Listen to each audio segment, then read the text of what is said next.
Yan, magandang umaga po mga paps. Bali, ngayong umaga ay nandito ako sa bahay namin at nakita ko si Sir Sicar dito sa Tatala. Bali, yung tricycle niya, nakita ko yung HD3. Sabi ko parang sariwang-sariwa tong Tari na to. Kaya ito, kasama natin siya ngayon. I-flex natin yung motor niya para makita nyo rin mga paps. Ayan, ito po si Sir Sicar. Ayan. Ayan. Cesar pala. At ito yung kanyang Kawasaki HD3 na Tari.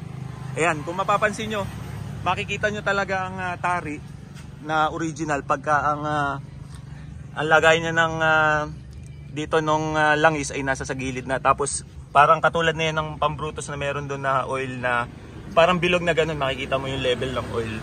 At based sa kanyang sticker, ayan, ito yung legit na Tari. Kaya siya tinawag na Tari, yung medyo paganyan siya na sir. Ayan, para siyang Tari. Ayan.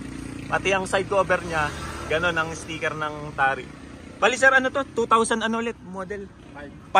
Ayan, 2000. Ito, updated ang registry. Tsaka updated ang registro nung ito nung kay sir. Ito, nakakita ko rin, naka-shortpet na din yung kay sir. Ito naman sir, saan yung binili? Okay. Pinagawa lang. Pero ang style nito parang sa atin sa Rizal. Ayan. Sa Rizal kasi mga paps yung ganitong style ng shortpet. Ayan, may ganyan.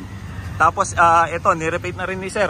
At mukha ng brand new katulad nitong sa jack kasi ganyan ang kulay talaga ng Tari na HD3.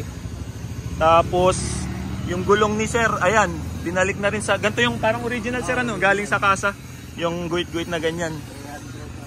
Ang sukat nito ay 300. Ayan, tama, 3.0. Ayan. Napakakinis pa ng motor ni sir. Ito pa, tingnan, naka-stainless pa ng pang Rizal na sidecar. Ayan, kung mapapansin nyo, ganito ang sidecar ng Rizal. Medyo mataas yung niya, yung sidecar.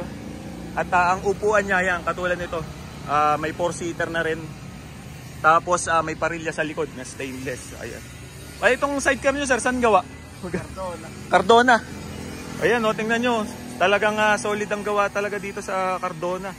Kasi mapapansin nyo, stainless yung itsura, napakakinis. Pati ito, sa Cardona rin, sir. Gawa. Dito rin. Yun. Tapos ikutan ko lang dito sa likod para makita natin yung motor ni sir. Ayan.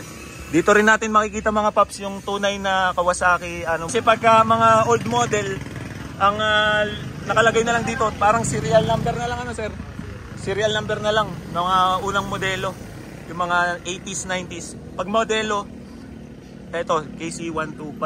Ayan, at silipin na natin dito sa likod yung kay sir. Ayan, eto stock pa yung tambutso ni sir. Pang modelo ganito makikita natin talaga na pang modelo, yung medyo may awang ng konti.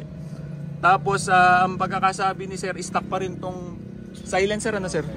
Yan, stock by silencer nito. Inunat lang yung yung balimbing para may lutong ng konti. At pag nakikita ko nga to sir na dumadaan, talagang mapapatingin ako kasi talagang ang ganda manunog.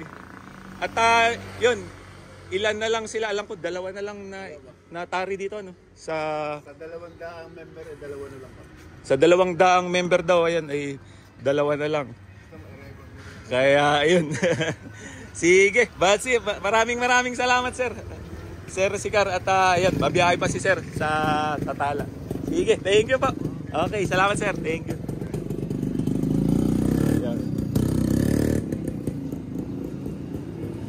Ayan mga paps, bali babiyahe pa si sir Cesar. At yun, nakita na natin yung Kawasaki HD3 niya na Tari. Kaya maraming salamat po sa mga sumusubaybay sa atin, lalong-lalo na sa channel ko. At maraming salamat po at ingat tayong lahat. God bless. Thank you.